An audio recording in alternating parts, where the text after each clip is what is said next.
Good morning friends, स्वागत आहे तुमचं माझ्या नवीन ब्लॉगमध्ये. आपण पाहिलं कास पठार आणि कास लेक. आता आपण निघालो आहे ठोसेघरला. कास पठार आणि कास लेक पाहिल्यानंतर आपण गेलो होतो सज्जनगडला.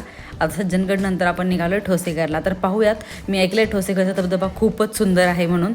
सो आपण चला पाहूयात आपण ठोसेघरचा धबधबा कसा आहे तो, आणि मी तुमच्यासोबत माझा एक्सपिरियन्स शेअर करेल की मला कसा वाटला ठोसेघरचा धबधबा. या प्रवासामध्ये तुम्ही बघू शकता रस्त्याची अवस्था खरंच खूप वाईट आहे. प्लस तुम्ही बघू शकता ट्रॅफिक पण बघू शकता, कारण की या ज्या बसेस आहेत कदाचित शाळेच्या सहली असतात, कॉलेजच्या सहली असतात, त्या सहली त्यांची गर्दी, त्यामुळे खूप विचित्र प्रकार हा होऊन जातो. छोट्याशा रोडवरती खराब रस्ते आणि त्यामध्ये ह्या महाराष्ट्र सरकारच्या बसेसचं ट्रॅफिक, आणि बघा बेशिस्त ड्रायव्हर्समुळे तर खूप जास्त त्रास होतो. तर आता फायनली आपण पोचलो आहे ठोसेघरच्या पार्किंगमध्ये. तर याची पार्किंग खूप प्रशस्त आहे आणि फ्री आहे. मेन म्हणजे बाहेर रोडच्या बाजूला पण आहेत पेड पार्किंग, पण तुम्ही फ्री पार्किंग करून तुम्ही डायरेक्टली इथे तिकीट काउंटरला येऊन तिकीट घेऊ शकता. आय गेस पर पर्सन 50 रुपये तिकीट आहे. पटकन तिकीट काढायचं आणि लगेच तुम्ही आत जाऊ शकता. तुम्ही इतर वेळी तुम्ही पाहू शकता खूप गर्दी असते, कारण की खूप सहली इकडे येतात, कारण की इथे 2 प्रकारचे धबधबे आहेत. ठोसेघर धबधबा हा 2 प्रकारामध्ये मोडतो. एक म्हणजे छोटा धबधबा, एक म्हणजे मोठा धबधबा. तर याच्यामध्ये कसं आहे, तुम्ही जेव्हा पहिल्यांदा एंट्री करता, ओके, एंट्री केल्या क्षणी छोटे मोठे थोडेफार बोलतात ना डेकोरेशन केलेले आहेत, जे म्हणजे असं शाळेच्या मुलांना बघायला आवडतील. पण थोडंसं पुढे गेल्यानंतर तुम्हाला 2 वाटा मिळतील. एक जाते वाट मोठा धबधबा इकडे. तर मोठा धबधबा म्हणजे काय की तुम्ही तो धबधबा लांबून बघू शकता, आणि तो धबधबा बघताना तो खूप मोठा दिसतो, कारण की तो खूप उंचीवरून पूर्ण त्याच्या पायथ्यापर्यंत कोसळत असतो. त्याला बोलतात मोठा धबधबा. आणि दुसरा आहे छोटा धबधबा, जो आपण खूप जवळून पाहतो आणि ज्याची उंची तेवढी मोठी नाही आहे. त्याची हाईट खूप छोटी आहे, पण जो छोटा धबधबा आहे ना, तो सर्वात सुंदर आहे बघण्यासाठी. एक वेळेस तुम्ही मोठा धबधबा स्किप करू शकता, पण छोटा धबधबा कधीच स्किप नाही केला पाहिजे, आणि तो खूप कमी लोकांना माहिती आहे. सो आता आपण बघूयात ऑन द वे जाता की आपल्याला इथे गेल्यानंतर बघा हे 2 वाटा आहेत. इथे लेफ्ट जातो मोठ्या धबधब्याकडे, राईट जातो छोटा धबधब्याकडे. आता आपण चाललो आहे मोठा धबधबा पाहण्यासाठी लेफ्टच्या रोडनी. आणि जाताना तुम्ही बघू शकता, आता तुम्हाला कदाचित व्हिडिओमध्ये दिसत नसेल, पण लेफ्ट राईट वरती खालती प्रत्येक ठिकाणी माकडं आहेत. आणि जर आपल्या हातामध्ये जर काही खाण्याची गोष्ट असेल तर ती माकडं आपल्याला खूप बोलतात ना काइंड ऑफ धमकी देत आहेत की हे आम्हाला द्या. नाही दिलं तर डायरेक्टली ते अटॅक करतायत. तर थोडंसं सावधानगिरी बाळगा आणि हळूहळू जा. सोबत काठी असेल तर ती त्यांना मारण्याचा प्रयत्न करू नका, नाहीतर खरंच ते तुमच्या मागे लागतील. ओके. तर आता तुम्ही फायनली आपण पोचलो आहे मोठ्या धबधब्याजवळ. तुम्ही बघू शकता किती सुंदर वाटतोय हा, म्हणजे लिटरली म्हणजे शब्द नाही आहेत हे एक्सप्लेन करण्यासाठी.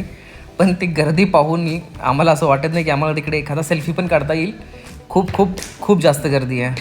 आय गेस एखाद्या कॉलेजची सहल आहे डेफिनेटली, आणि त्याच्यामध्ये जराही जागा नाही आहे. जो आपला फोटो पॉईंट किंवा व्ह्यू पॉईंट आहे त्या ठिकाणी थोडीशी जागा मिळवणं पण खूप अवघड आहे. पण हा व्ह्यू तुम्ही बघू शकता, खूप मेहनतीने जागा पकडून आम्ही हा व्ह्यू कॅप्चर केलेला आहे. म्हणजे जो दूधसागर हा वॉटरफॉल आहे, ज्याला जे नाव पडलेलं आहे की पाणी अगदी दुधासारखं खळखळत वाहतं, तसा हा धबधबा दिसतो आहे. आणि हा खूप उंचीवरून कोसळतो आहे धबधबा. त्यामुळे म्हणजे ॲक्च्युली आता आम्ही आलेलो आहे थोडंफार थंडीमध्ये, पण जर तुम्ही प्रॉपर पावसाळ्यात आलात तर तुम्हाला याचं खरं सौंदर्य अजून चांगल्या प्रकारे पाहता येईल. आपण निघालो आहे छोट्या धबधब्याकडे. आता आपण जस्ट पाहिला मोठा धबधबा, आता आपण निघालो छोट्या धबधब्याकडे. बघूया हा छोटा धबधबा कसा आहे. ॲक्च्युली चालून चालून दम लागला आहे, त्याच्यामुळे आता शब्द पण बाहेर येत नाही आहेत. आणि तर स्कूलची सहल आली आहे कदाचित, होच, त्याच्यामुळे एवढी जास्त गर्दी आहे ना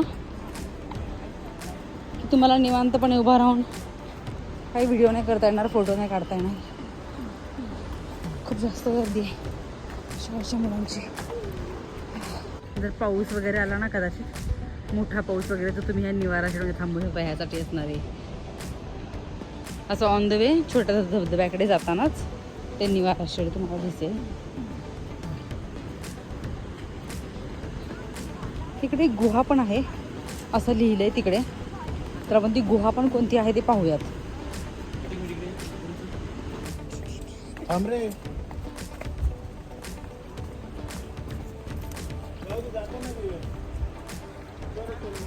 ते लिहिलंय छोटा धबधबा व गुहेकडे.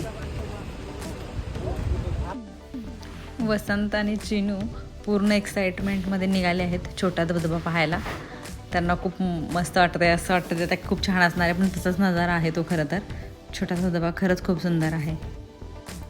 फायनली आपण पोहोचलो आहे छोट्या धबधब्याजवळ आणि दृश्य खूपच सुंदर दिसतं आहे. समोर मस्त पाणी दिसतं आहे, समोर निळं निळं शार मस्त, आणि धबधबा असा समोरच आपल्या पडताना दिसतो आपल्याला. त्यांनी अशी जाळी वगैरे लावली आहे समोर, की लोकांनी पाण्यात उतरू नये म्हणून, कारण ते थोडं रिस्की असू शकतं पाण्यामध्ये आपण जर उतरलो तर. आणि खूप छान वाटते, एकदम जवळून तुम्ही एक्सपिरियन्स करू शकता धबधबा. त्याचं पाणी अगदी आपल्या अंगावर उडतं, आणि धबधब्याचं पाणी एक्सपिरियन्स केल्यानंतर थोडंसं पुढं गेलो आपण की ती गुहा आहे, आणि मी गुहेचं पण शूट केलेलं आहे. तुम्ही पाहू शकता गुहा पण आहे पुढे. इथं खूप सगळे फोटोज आणि व्हिडिओज काढल्यानंतर आम्ही मग नंतर गेलो गुहेकडे, कारण हा धबधबा एवढा सुंदर वाटत होता, एवढा सुंदर, एवढं पाणी वगैरे अंगावरती येत होतं. त्यामुळे लोक त्याचा आनंद घेत तिकडे उभा राहिले होते, आणि आम्ही थोडा वेळ तिकडे आनंद घेत उभा राहिलो खरं तर. आणि मग नंतर गेलो पुढे गुहेकडे.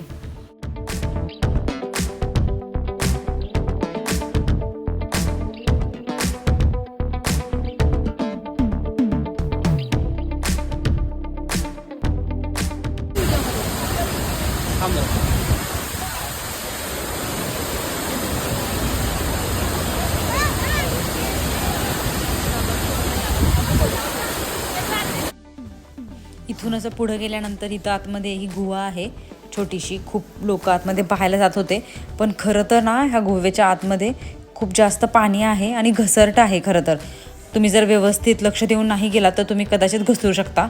सो थोडं लक्ष देऊन जायची गरज आहे पायाकडे. आणि आतमध्ये गेल्यानंतर खूपच पाणी पाणी आणि चिप चिप चिप चिप सगळं होतं, आणि बिलकुलच काही बघण्यासारखं नाही आहे आतमध्ये. काहीही नाही आहे तिकडे बघण्यासारखं. असं एक गुहेसारखं आहे, आणि पुढे तिथूनच आपल्याला धबधबा अजून जवळ काइंड ऑफ हातात पाणी घेऊ शकतो आपण धबधब्याचं, असं काहीतरी थोडंफार आपण त्याच्या जवळ जाऊ शकतो, एवढं काहीतरी आहे. तसं वाटत तर नाही आहे बघून खरं तर की काही खास आहे म्हणून. तर तुम्ही नाही गेला तिकडं आतमध्ये तरी चालण्यासारखं आहे. आमच्या चिनूला ही गुहा बघायची होती आतमधून कशी वाटते, म्हणून मग आम्ही ठरवलं की जाऊनच बघूयात गुहेमध्ये काय आहे आतमध्ये खरं तर. आणि आतमध्ये जेव्हा आम्ही गेलो तेव्हा तर काहीच दिसलं नाही आम्हाला तिकडे. असं घाण आणि कचराच होता फक्त तिकडे सगळा, आणि पाणी असं हातामध्ये येत होतं धबधब्याचं, बस तेवढंच काय ते, बाकी काहीच नाही खास इकडे. तर अशा प्रकारे छोटा आणि मोठा धबधबा पाहिल्यानंतर आम्ही आता निघालो आहोत हॉटेल रूमवरती परत. खूप छान होता ठोसेघरचा एक्सपिरियन्स. दोन्ही धबधबे खूप छान आहेत. मोठाही धबधबा खूप छान वाटला, लांबून पाहतो आपण तो, आणि छोटा धबधबा जो जवळनं पाहायला मिळतो तोही खूप छान वाटला. तर छान होता एक्सपिरियन्स ओव्हरऑल ठोसेघरचा.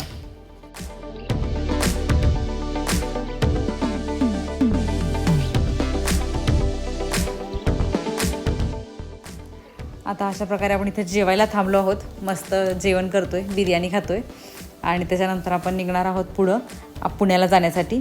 आणि ओव्हरऑल मोदक वगैरे मागवले स्वीट डिश म्हणून, आणि मस्त पोटभर जेवण केल्यानंतर आपण आता जाणार आहोत आपल्या परतीच्या प्रवासाला. तर कात्रचा हलवा पण छान मिळतो. तिथं खूप सगळ्या डिशचे फोटोज लावलेले आहेत, जे जे डिश मिळतात, आणि इथलं जेवण खरंच खूप टेस्टी आहे. मानस जत्रा. विवानला तुला काय आवडलं? हां, विवानला सॉफ्ट खूप आवडलं. इथं दिलेलं आहे, जाताना घंटा वाजवून आपल्याला जेवण आवडल्याची पोच पावती द्या. तुम्हाला जेवण आवडलं असेल तर घंटा वाजवा. मला आवडलं. विवानला जेवण आवडलेलं आहे, त्यामुळे विवानने घंटा वाजवली आहे. हे आहे ते मानस जत्रा. इथं समोर कुठं नाव नाही दिसत आहे खरं तर हॉटेलचं. इथं दिसेल तुम्हाला, इथं आहे वरती मानस.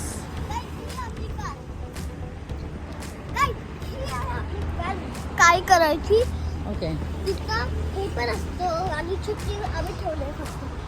फ्रेंड्स, आता मानसमध्ये जेवण झाल्यानंतर आपण निघालोय घरी पुण्याला. ऑन द वेच होतं मानस आणि जेवण खूपच छान होतं तिथं. आम्ही काल पण तिथलंच जेवण जेवलं होतं, आज पण परत तिथेच जेवलो. आता जाऊयात पुण्याला. आपण खूप छान ट्रिप केली. कास पठार, ठोसेघर, सज्जनगड, खूप छान ट्रिप झाली. सगळ्याच एक्सपिरियन्स खूप मस्त होता.